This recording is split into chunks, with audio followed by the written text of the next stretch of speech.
Estamos hoy día en el Congreso Mundial, herramientas y estrategias gerenciales con enfoque de sostenibilidad para la gestión de crisis.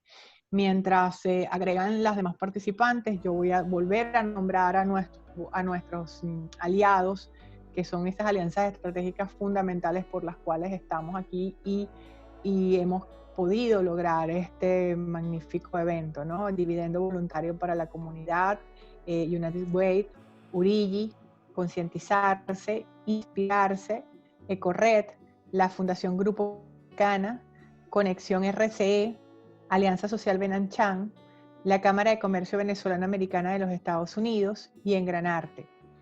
Para la red profesional de responsabilidad social en el mundo es muy importante, nuestros aliados son fundamental y de nuevo todos bienvenidos de mi parte, Noraima Paz, de parte de Daniel Horta.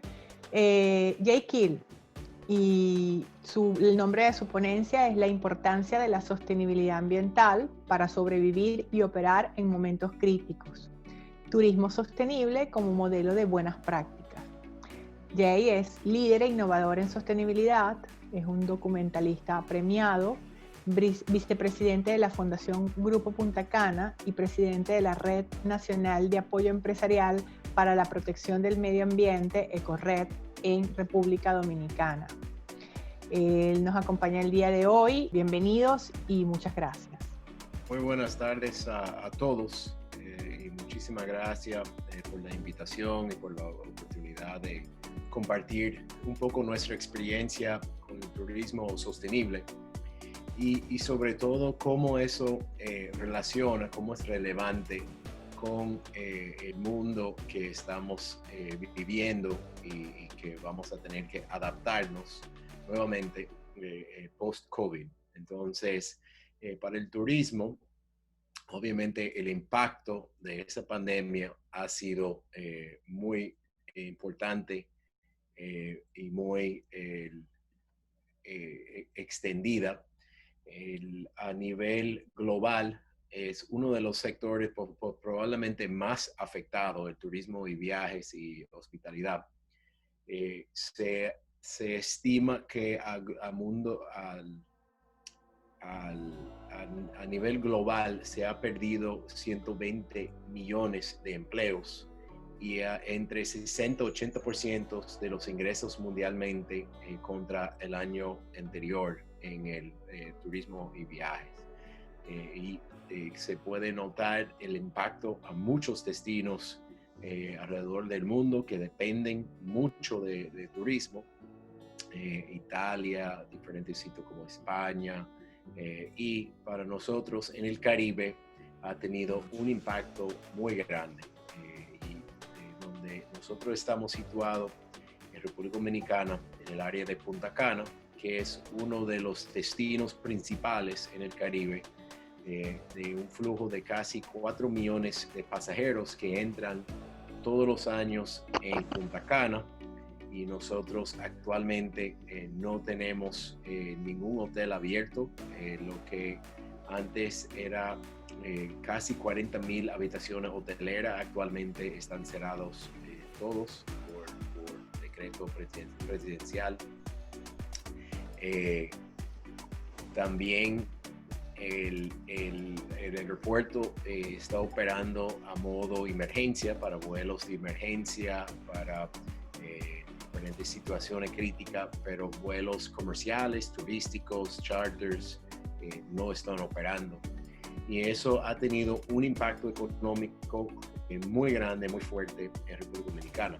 Entonces, nosotros vamos a discutir un poco por qué el turismo sostenible es el modelo que necesitamos utilizar para recuperar de esa situación de post-COVID y porque es una estrategia para crear resiliencia en los negocios turísticos. Y quiero compartir algunos ejemplos de cómo eso ha funcionado en nuestra empresa, cómo hemos utilizado el turismo sostenible como una estrategia de crear un negocio de largo plazo, un negocio muy resiliente y un negocio muy innovador. porque un tema muy importante de la sustentabilidad en las empresas y también en el turismo sostenible, en las empresas turísticas que se dedican al turismo, es que forza a tener una creatividad muy grande, de buscar soluciones a muchas situaciones difíciles y realmente dedicar la empresa a tener posibilidad de responder a diversas situaciones. Y eso es una característica muy interesante del turismo que a lo mejor no aplica a otros tipos de empresas, que su continuidad de negocio muchas veces es no más fácil, pero más fluido frente a situaciones críticas diferentes. Mientras el turismo, nosotros nos afecta todo tipo de evento natural y no natural. Entonces hemos vivido tormentas, huracanes, colapso económico, guerras en otros países que afecta a viajes. Hemos tenido ahora que vivir una pandemia y cómo eso afecta nuestro negocio. Entonces la realidad es que las empresas turísticas han tenido que ser muy creativas y muy resilientes frente a muchos efectos muy grandes y eso crea un dinamismo en el sector, pero también empuje hacia la sustentabilidad, porque la sustentabilidad es una forma de adaptar a nuevas realidades y eso es algo que enfatizamos mucho en nuestra empresa. Voy a compartir mi pantalla ahora para enseñar un poco de ejemplo de,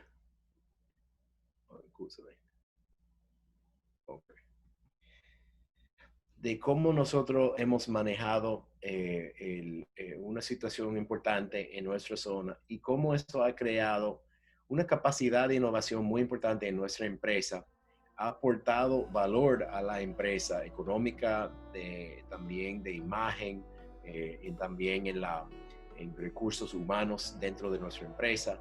Y la sustentabilidad se convierte no solamente en una estrategia de relaciones públicas, sino realmente en parte del ADN de la empresa, que agrega mucho valor y crea una potencial de responder a diversas situaciones. Entonces, para contar un poco de qué es Grupo Punta Cana y qué es la Fundación Grupo Punta Cana, es una empresa turística que tiene más de 50 años en existencia. Es una empresa dominicana situado en el área de Punta Cana y manejamos una propiedad de actividades turísticas. Entre ellos manejamos 3 propiedades de hoteles, áreas residenciales, campos de golf y todo un conjunto de infraestructura que responde a esas necesidades. Una compañía eléctrica, compañía de seguridad, compañía de distribución de agua y tratamiento de agua, departamento de mantenimiento. Y nuestra fundación, el área ambiental, funciona como una de esas entidades dentro de la empresa para enfrentar diferentes retos ambientales y sociales que enfrenta nuestra empresa y nuestra zona y nuestra industria. Y lo que hacemos en la fundación, aplicar soluciones, o sea, diseñar y crear programas y proyectos que son respuestas a diferentes situaciones y luego aplicarlo en nuestro resort y compartir la experiencia en la industria. Un factor que nos hace una empresa bastante diferenciada a muchas empresas es que nosotros somos dueños y operador del Aeropuerto Internacional de Punta Cana. Es un aeropuerto privado. Nosotros lo manejamos. Hay entidades estatales que tienen incidencia en la parte de regulaciones y cumplimiento de que corresponde al gobierno, pero el aeropuerto en sí es privado y es manejado de manera privada. Y eso es un detalle muy importante porque todo el turismo que ocurre en Punta Cana, en nuestra zona, y como refería, hay casi 40,000 habitaciones hoteleras. Recibimos 4 millones de pasajeros en el aeropuerto al año. Es uno de los aeropuertos más grandes del Caribe y Centroamérica. Y todo ese flujo de turistas, la gran mayoría no se quedan dentro de nuestro resort. Nuestro resort es baja densidad, mucho más dirigido a venta inmobiliaria.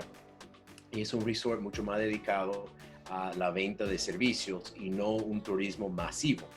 No tenemos hoteles todo incluidos, no es un gran flujo de personas que entran en nuestro resort, mucho más de baja densidad.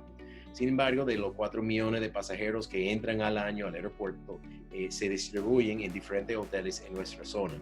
Entonces, para nosotros, gran parte de nuestro negocio, nuestro ingreso, proviene del aeropuerto y proviene de pasajeros que al final no se quedan en nuestro resort. Entonces eso nos obliga a tener una visión y una perspectiva regional en toda la región de Punta Cana. Entonces nos preocupa muchos temas que no normalmente corresponde a una sola empresa. Nos preocupa el tema de desechos sólidos, pero a nivel regional. Nos preocupa el tema de los arrecifes de coral y la salud de la zona costera, no solamente de nuestro resort, sino de todo el conjunto de toda la zona. Nuestra fundación ha trabajado en temas de educación, temas de salud.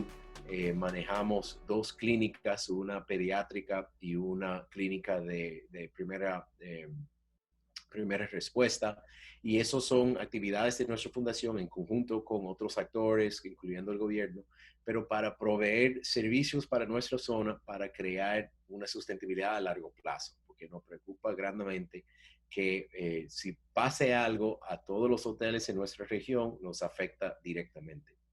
Y precisamente eso es lo que ha pasado ahora mismo con el COVID. Cuando entra la pandemia y se toman medidas de cuarentena, el gobierno dominicano cierra las fronteras de República Dominicana, y eso obviamente afecta el aeropuerto. Fuimos en los últimos 2 semanas antes de que se entró en cuarentena, nosotros tuvimos más de 100,000 pasajeros que tuvieron que regresar a sus países en una semana y media, que tuvieron que pasar por el aeropuerto. Y de ahí no ha entrado un gran flujo de vuelos y pasajeros y turistas. Entonces el impacto a nivel nacional ha sido muy grande y muy importante. Y ahora se está pensando todo hacia la recuperación, ¿no? Cómo nosotros vamos a recuperar ese mercado, cómo vamos a competir con otros destinos que ya están abriendo, cómo nosotros vamos a reestablecer esa confianza que los pasajeros y los turistas y visitantes a nuestra zona tenían en un momento, y ahora para ellos entrar en un avión y luego viajar a un país y tener la confianza que realmente van a estar seguros, se va a estar cumpliendo con todos los protocolos de seguridad, que va a tener todos los sistemas de higiene y va a haber un cumplimiento con todos los estándares, al mismo tiempo logrando las recomendaciones técnicas del aislamiento social, el uso de la mascarilla, el lavado de manos, etc. Entonces, todo eso tiene un impacto importante al turismo. Entonces, todo ese cambio hacia un nuevo mundo post-COVID, una nueva realidad, es algo que el turismo está muy no confortable, pero vamos a decir que el turismo está muy bien orientado a adaptar a cambios de realidad. Cuando viene una tormenta, muchas veces en países en el Caribe tenemos que reconstruir hoteles e infraestructura en 6 y 8 meses para poder operar nuevamente, porque la economía depende de eso. Cuando hemos tenido enfermedades infecciosas como el chikungunya, no sé si algunos de ustedes están familiarizados con eso, o el dengue, o otros brotes de diferentes enfermedades que pasen por por las diferentes islas del Caribe, hay que reaccionar bastante rápido y crear estrategias para enfrentar esas situaciones. Entonces, para nosotros no es nada nuevo. El mundo post-COVID estamos a algo que sentimos bastante en capacidad de responderla y crear la confianza que se necesita. Entonces, lo que quería compartir en un ejemplo de un proyecto que comienza relativamente pequeño en nuestro resort y se ha convertido en toda una tendencia en nuestra región, en Punta Cana, y hasta a nivel nacional. Y es algo liderado por el sector privado. Comienza como un proyecto de responsabilidad y de inquietud de nuestro resort hacia uno de los activos principales que tiene un resort de playa, que es el arrecife de coral. Entonces, si viene a visitar nuestro resort, eso es uno de los hoteles de nosotros, Tortuga Bay, y el atractivo principal cuando viene el Caribe, la primera parada es la playa, ¿no? Eso es donde la gente orienta sus vacaciones, donde quieren comenzar. Van a luego conocer la comida, la música, la cultura, conocer otros aspectos del país, pero en el Caribe uno de nuestros atractivos principales es la playa. Pero la playa no es algo que llega simplemente al azar. La playa es parte de un conjunto de ecosistemas que son muy importantes para la creación y protección de las playas. Eso es uno de esos ecosistemas, es el arrecife de coral. Y como a lo mejor han escuchado en diferentes medios y diferentes foros que los arrecifes de coral a nivel mundial están muy amanezadas, están muy degradadas y eso no solo tiene un impacto a nivel de biodiversidad, de protección de especies, que son sumamente importantes, pero también de manera muy práctica afecta a la infraestructura turística. Primero porque gran parte de la arena blanca que se produce, que llega a nuestras playas, viene del arrecife. Hay especies que producen esa arena y es una función muy importante del arrecife. También el arrecife protege a la playa, protege a toda la costa. Y hemos participado en diferentes estudios en que la protección de la zona costera, el servicio de protección que presta los arrecifes de coral, no solo a las playas, sino a la infraestructura humana, es de cientos de millones de dólares de valor contra inundaciones y daños durante eventos de tormenta.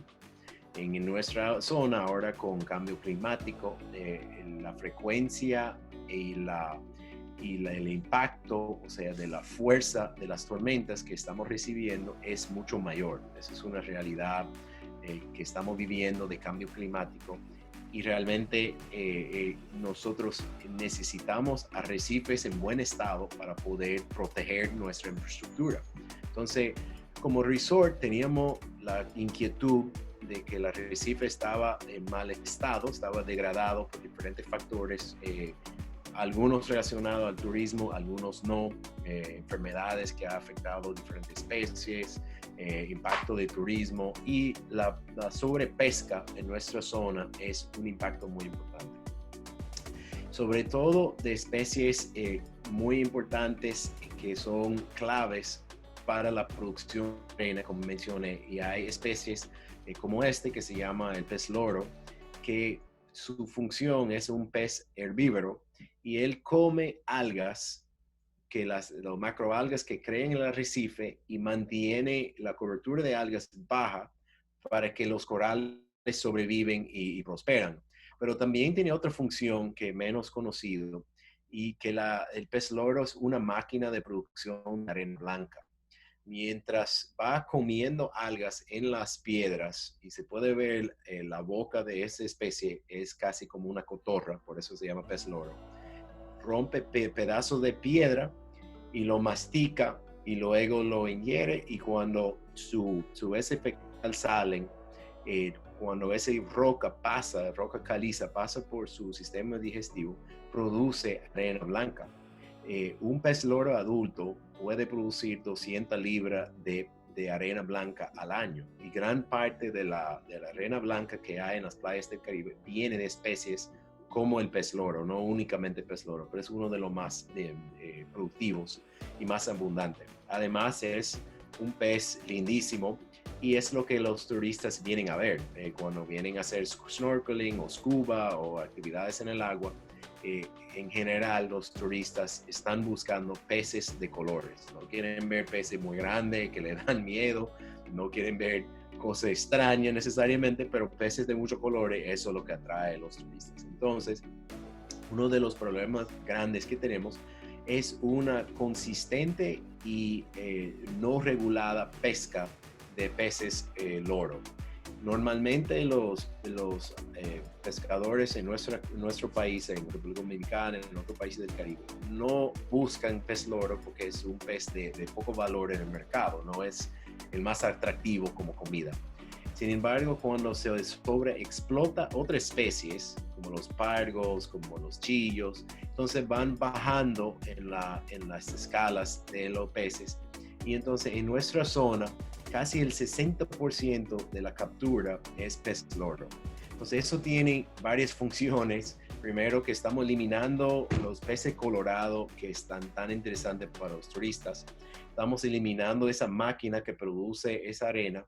Y en la medida que perdimos esa especie, ya los macroalgas pueden crecer y sobrepasan los corales y eso afecta la salud de los arrecifes.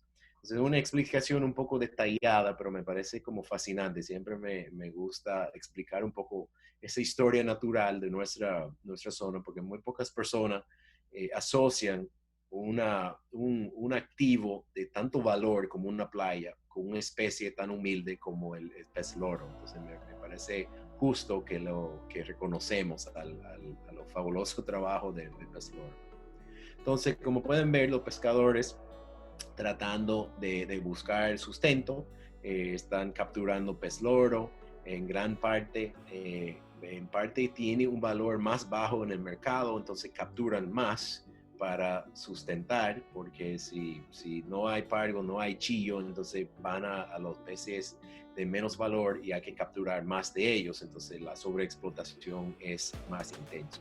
En nuestra zona realmente la regulación es muy mínima de parte de las autoridades. Entonces, ¿qué hicimos?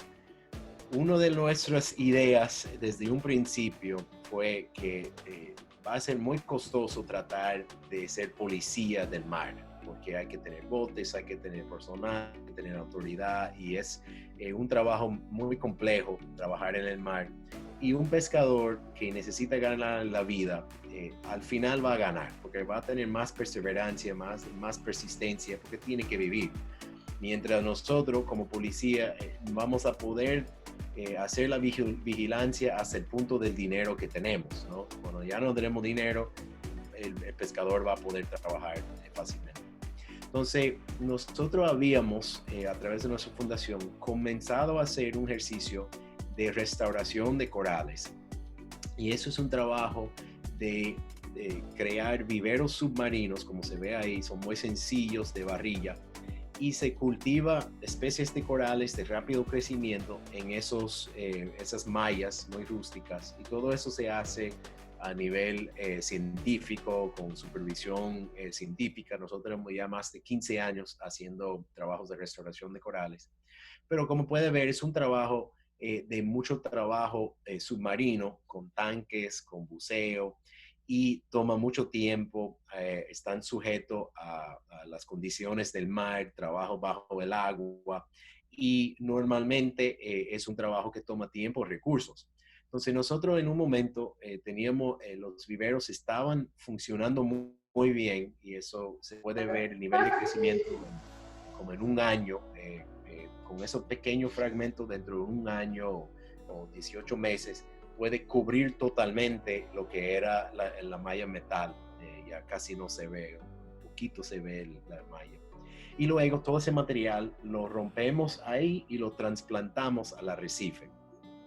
Entonces, otra foto de uno de los viveros, y esos viveros atraen muchas especies y son muy atractivos para turistas, pero el trabajo realmente es cultivar corales en condiciones óptimas en esos viveros y luego podar y trasplantar el material nuevamente al arrecife. Y como mencionaba, eso es un trabajo que toma mucho tiempo bajo el agua. Eso sucedió en 2006, sembrando corales en el arrecife. Y es un trabajo que obviamente requiere cierta capacidad bajo el agua, etc.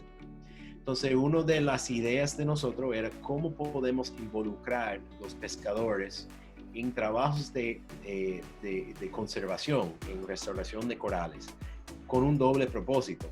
Si ellos están trabajando como en restauración de corales y lo podemos pagar para ese trabajo, entonces eso limita el tiempo que están en el agua capturando el pez loro y otras especies, limita la inversión que tenemos que hacer en la vigilancia y hace mucho más efectivo y eficiente el trasplante y mantenimiento de esos viveros, porque es un grupo de personas con mucha capacidad en el agua, arreglando botes, tienen mucha facilidad trabajando en el agua, mucho más que yo y los biólogos y pasantes que nosotros contratamos.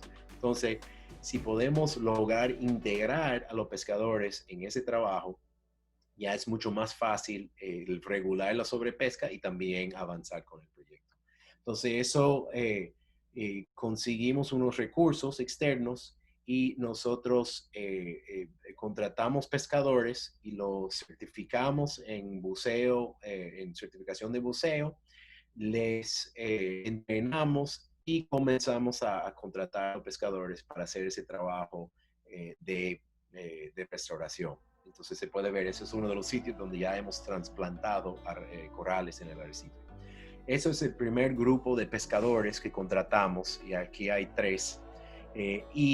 Lo entrenamos y ya están haciendo el trabajo y se puede ver esa cesta atrás donde ellos están podando el material para luego trasplantar al arrecife. Cuando descubrimos que ellos tenían esas facilidades, que les interesaba el trabajo, quizá no abandonaron la pesca 100% de inmediato, pero sí comenzaron a trabajar en trabajos de conservación, abrió una relación con ellos, pero encontramos que también había una dificultad, que era el sistema de pago. Muchos de ellos trabajan con efectivo, o sea, la pesca es una actividad con mucho intercambio en efectivo, en cash, y nosotros como resort teníamos que tener facturas con comprobante fiscal y pagar impuestos y todo un sistema más complicado y burocrático a que lo que estaban acostumbrados. Entonces nosotros ayudamos a crear una asociación nueva para los pescadores que se llamaba la Asociación de Artesanos y Servicios Marítimos. Y es una forma de formalizar a los pescadores y el trabajo que ellos hacen, pero también facilitar la forma de nosotros contratar a los pescadores para trabajos muy específicos. Entonces, eso es un área que nosotros hemos ya restaurado con esa especie, por lo menos para Cervicornis. Ya estamos extendiendo en otro tipo de conservación. Pero le encontramos que los pescadores, la misma facilidad que tienen para hacer restauración, tenían otras capacidades que no estábamos aprovechando y era como capitanes de barco. Entonces hicimos un entrenamiento y entrenamos más de 30 pescadores en capitanía de barco y aprendieron de capacidades formales de manejo de barcos, de arreglo de barcos, de seguridad, de protocolos. Entonces eso fue una forma de entrarlo más en el sector turístico. Luego entrenamos otro grupo como buzos que pudiera trabajar en el buceo y trabajar como guías o en asistentes en las tiendas de buceo. También reclutamos un grupo de pescadores a ayudarnos a controlar el pez león, que es una especie introducida en el Caribe que estaba teniendo un impacto muy importante en los arrecifes, y los reclutamos a capturar esa especie y servirlo en nuestros restaurantes. Todo eso a través de la nueva asociación. Entonces todo eso iba creando una alianza con ellos que era un comercio, era una relación económica, no era de caridad, no era filantropía, no era de nosotros tratando de ayudarnos regalando cosas, sino era necesitamos esto, estamos dispuestos a pagar tanto y ellos ofrecían un servicio y ayudamos a crear la formalidad y los entrenamientos para que pudiera ofrecer esos servicios. Luego entrenamos a algunas de las esposas de los pescadores para hacer otro tipo de artesanía relacionado al pez león, y eso son taxidermia de pez león que están creando y luego ayudamos a vender a turistas. Y todo eso tuvo el impacto de la zona donde hicimos la zona del vivero de peces de restauración. Se ha recuperado grandemente la cantidad y densidad de peces y es uno de los sitios de mayor densidad de población de peces en la República Dominicana. Eso comprobado con estudios y con científicos. No me tienen que creer a mí, son datos científicos. Y eso fue todo raíz de que había turistas en esa zona donde están los viveros. Había ya todo una interacción con los pescadores trabajando. Cuando ellos veían que estamos trabajando en esa zona, aunque otros pescadores seguían con su oficio de pesca, evitaban entrar en esa zona donde están los viveros y donde había más actividades de nosotros. Entonces ellos dejaban eso y dejaban recuperar la población de peces en esa zona. Entonces eso fue uno de los éxitos y son el tipo de proyecto que comienza pequeño y ahora se ha extendido a varios resorts y varias zonas del país. Estamos manejando varios proyectos.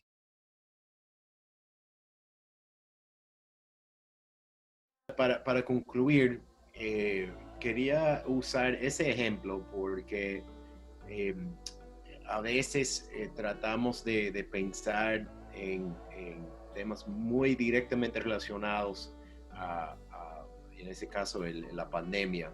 ¿Qué podemos hacer? Bueno, todos los hoteles, y ya lo han visto y lo van a ver cada vez que van a visitar un hotel, tienen los protocolos, tienen todo tipo de sistema implementado. Pero creo que hay otra cosa pasando en el turismo, que es qué va a estar buscando el cliente, ¿no? ¿Qué tipo de experiencia va a querer? Quizá ahora más que nunca. Son experiencias de naturaleza, sitios donde puede tener experiencias aislados de otras personas, baja densidad, se puede conocer a través de la naturaleza, bicicleta, caminatas, andar en bote o kayak con pocas personas para bajar el riesgo.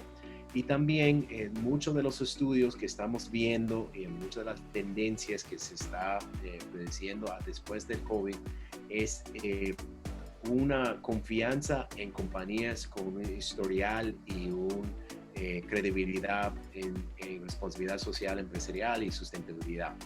Porque los consumidores, los visitantes saben que si muchas empresas ya tienen esa entrega con la comunidad local, con el medio ambiente, con sus clientes, ya hay ese historial y eso le da más confianza en dónde van a visitar, el tipo de programa, el tipo de manejo que van a tener.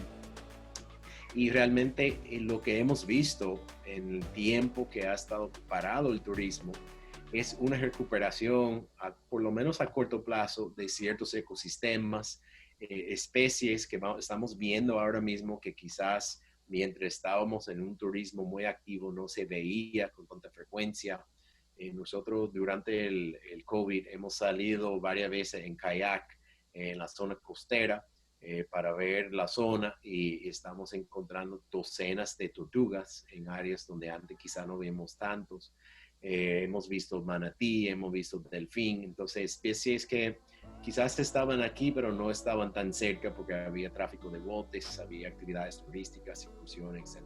Entonces toda esa reflexión tenemos que hacer como industria hacia el producto que queremos ofrecer, qué va a estar buscando el cliente y tratar de minimizar nuestro impacto al entorno porque eso va a ser una ventaja hacia el futuro. Entonces, mi perspectiva post-COVID, yo creo que somos muy optimistas como sector, que estamos en la posición de recuperar nuestro negocio, nuestra industria. Va a tomar tiempo, obviamente no va a ser de un día al otro. También va a haber una ventaja para empresas y destinos que están muy involucrados en la sustentabilidad, que tiene ese historial y tiene ese compromiso porque los clientes lo van a estar buscando, también que nos da facilidad de reaccionar y crear soluciones frente a esos nuevos retos. Entonces, en conclusión, también es importante que no pensamos, y ese es un término que se está utilizando mucho en el mercado, en sentido general, y en el turismo y en República Dominicana, es la nueva normalidad. Y ese término choca un poco porque lo que estábamos haciendo antes no debe ser nuestra línea base. O sea, eso, lo que hacíamos antes no debe ser normal, porque no lo estábamos haciendo tan bien. O sea, si tuvimos una situación donde comienza una pandemia, donde hay degradación de ecosistemas, donde estamos causando cambio climático, crisis de biodiversidad, situaciones en que se crean condiciones para ese tipo de pandemia, eso no debe ser nuestra línea base. Nosotros no debemos pensar en una normalidad, o sea, una nueva forma de ver nuestra interacción con el planeta. Y yo creo que las empresas están únicamente posicionadas para tener ese impacto a largo plazo. Las empresas que se dedican a responsabilidad social empresarial tienen muchas ventajas que ustedes conocen mejor que yo, las ventajas que le da va a ser más hacia el futuro, o sea, va a ser cada día más importante, más crear más empático la ventaja competitiva. Entonces, ahora algunas reflexiones y espero que el ejemplo que utilicé no estaba muy lejos del tipo de ejemplos que han visto. Pero realmente es en un negocio como el turismo costero, los recursos naturales y los activos como los arrecifes de coral son una parte fundamental de nuestro negocio, pero a veces nos olvidamos de su rol y su importancia. Y hay tantos beneficios que se puede aprovechar de invertir en protegerlos. Entonces eso es en conclusión. Entonces muchísimas gracias y con muchísimo gusto respondo a Bueno, definitivamente gracias a ti, Jay, por esta excelente ponencia. Tengo varios comentarios que quiero referirte. Bueno, sí, efectivamente, impresionante lo que están haciendo y de qué manera puede serse proactivo y resiliente cuando la necesidad impera, ¿no? A ver, tengo varias preguntas que te quiero leer. Tengo una que voy a iniciar, Jay. ¿Qué recomendaciones puedes aportar a los emprendedores del área turística en las economías críticas? ¿En economía crítica en qué? Como la que estamos pasando en este momento justamente por la pandemia, de lo que hablabas. Entonces, ¿cuál es tu recomendación en ese sentido para los emprendedores del área turística? Sí, la realidad es que es un momento muy difícil.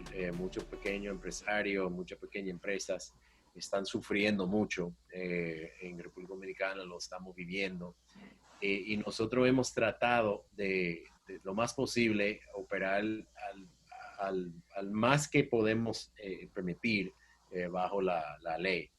Pero es tener fe que se va a poder recuperar el turismo, o sea, sobre todo en República Dominicana, y es seguir trabajando e innovando. Hemos visto el tema de las máscaras, compañías de moda que de repente se han convertido en compañías de productores de máscaras de tela.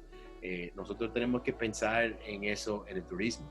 Casi todos los restaurantes ahora mismo que no pueden operar con mesas y personas sentadas, todos han inventado takeout y diferentes formas de proveer servicio, la venta de delivery, o sea, es ser lo más creativo posible y mantener el negocio hasta que puede regresar. Y también es ir pensando hacia el futuro qué innovaciones hay que realizar en el negocio para tener ventaja. Muy rara vez tenemos 3 y 4 meses para parar y realmente contemplar y considerar lo que está pasando en nuestra industria, en nuestro negocio. Nosotros en nuestra fundación hemos pasado los últimos 4 meses desarrollando propuestas para proyectos nuevos, fondos, alianzas nuevas, porque sabemos que la dependencia de nuestra empresa matriz, los recursos con que podemos contar, va a ser mucho menos. Entonces, si queremos seguir creciendo y siendo productivos, hay que buscar nuevas alternativas, nuevas fuentes de ingresos y nuevas formas de crear. Entonces, creo que la sustentabilidad es como te da la práctica diaria de crear esas capacidades y realmente de poder responder a cambios tan drásticos como ese. Claro, es así. Tengo una pregunta interesantísima acerca de los impactos del programa. De hecho, dice Jake, ¿cuál es el impacto del acercamiento que hicieron con los pescadores y sus familias? ¿Sigue dando resultados? ¿Se han convertido ellos en aliados de la fundación y de la empresa? Sí. Y no solamente aquí, es comenzando en otros puntos costeros. O sea, hemos tenido intercambios con pescadores del norte de República Dominicana, de Montecristi, de Bayahíbe, del sur, y realmente se está viendo que los pescadores tienen capacidades, ¿no? Tienen ciertas capacidades, familiarización con el mar, la capacidad de trabajar en condiciones difíciles, capacidad muchos de ellos saben cómo hacer botes de fibra de vidrio desde cero, y no es una capacidad que el turismo aprovecha mucho. Entonces, es el acercamiento y crear esa relación en que pueden vender diferentes servicios, ha creado muchas oportunidades. Y los pescadores ahora, esa asociación, antes de la pandemia, nosotros pagamos de grupo y compitieron en una licitación y ganaron para construir un muelle en la marina de nuestro resort.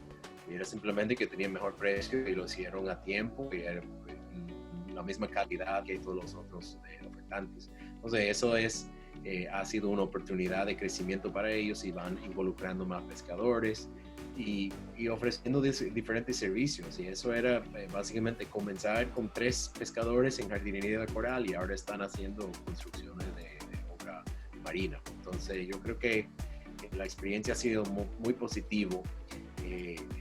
Tratar a los pescadores de una forma digna, ¿no? De tratarlo como personas con capacidades, no una molestia al turismo, y buscar la forma de integrarlo. Decir, mira, tenemos un restaurante y necesitamos producto, pero no queremos producto no sostenible.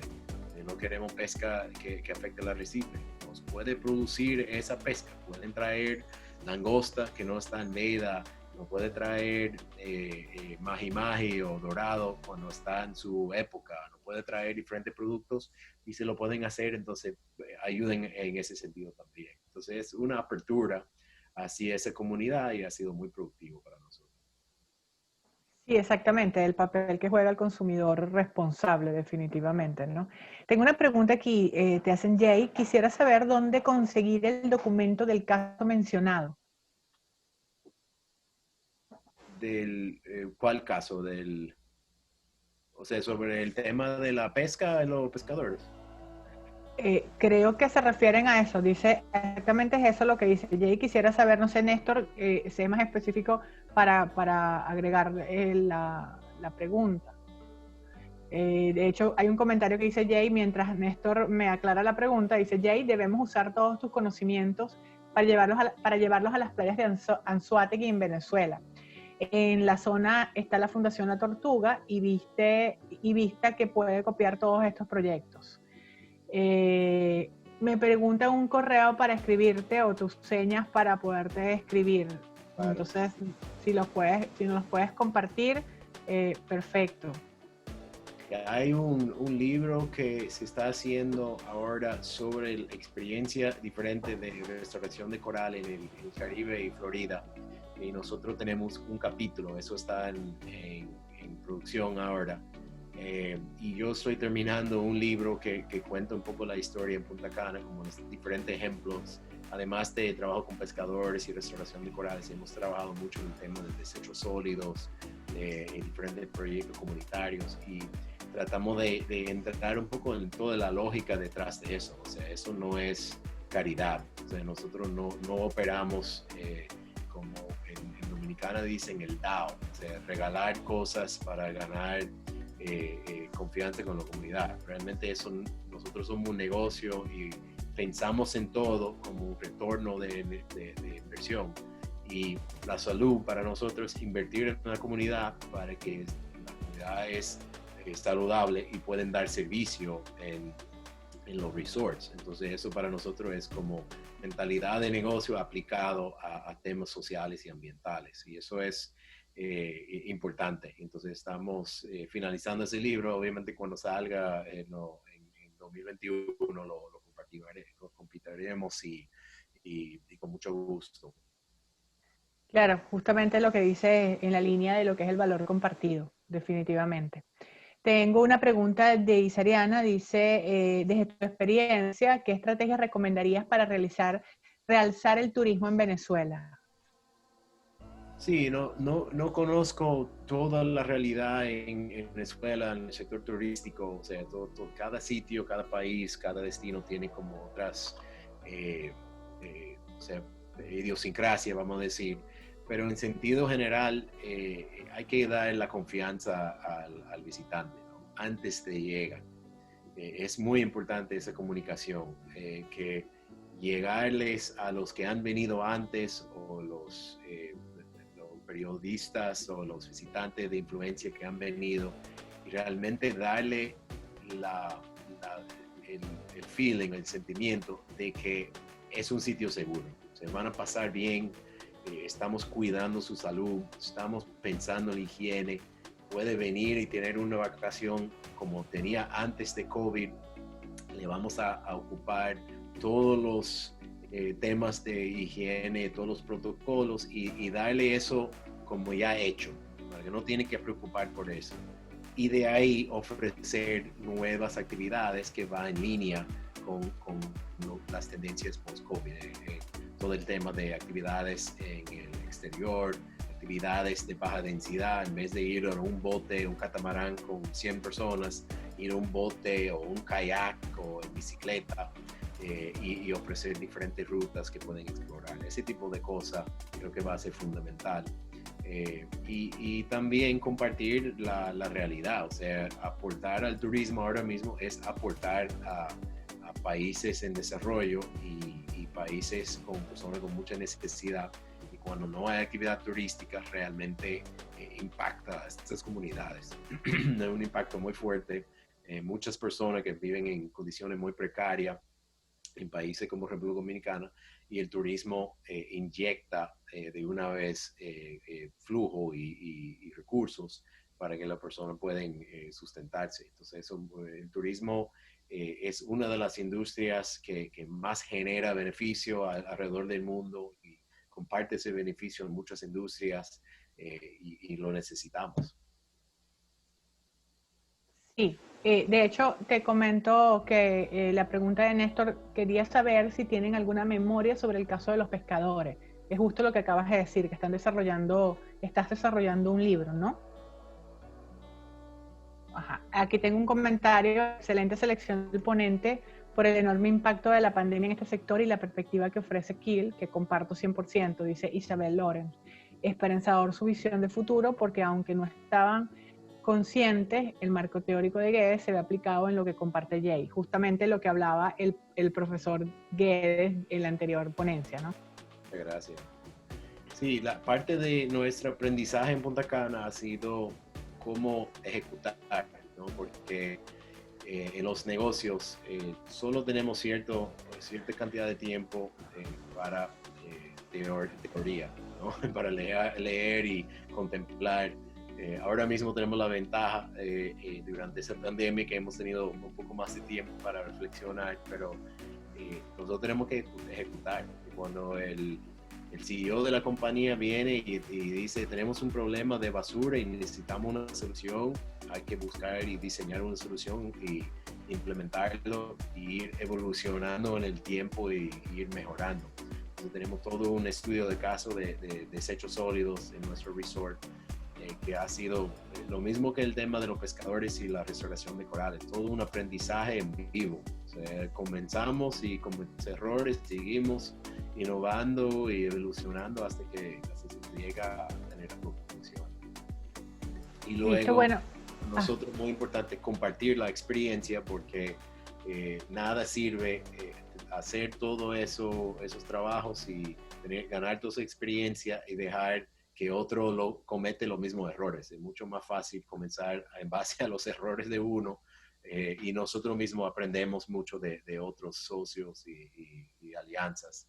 Entonces, muchas veces en las fundaciones tenemos mucho miedo de compartir los fracasos.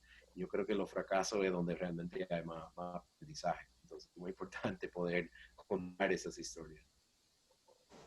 Sí, bueno, tengo dos comentarios aquí. Tengo varios comentarios, pero tengo una última pregunta que incluso es del equipo de la red profesionales. Hay un comentario que dice Luis Antonio Ponte: buenas tardes, buenas señor Jade, excelentes ejemplos sobre la integración de los grupos de interés a sus proyectos de sostenibilidad. Efectivamente. Y de la red te preguntamos, gracias por todas las inquietudes, este tipo de proyectos, ¿tienen viabilidad solo desde el sector privado o sería mejor involucrar a todos los sectores de un Estado? Si te preguntas si se integra a todos, ¿en qué condiciones, según tu consideración?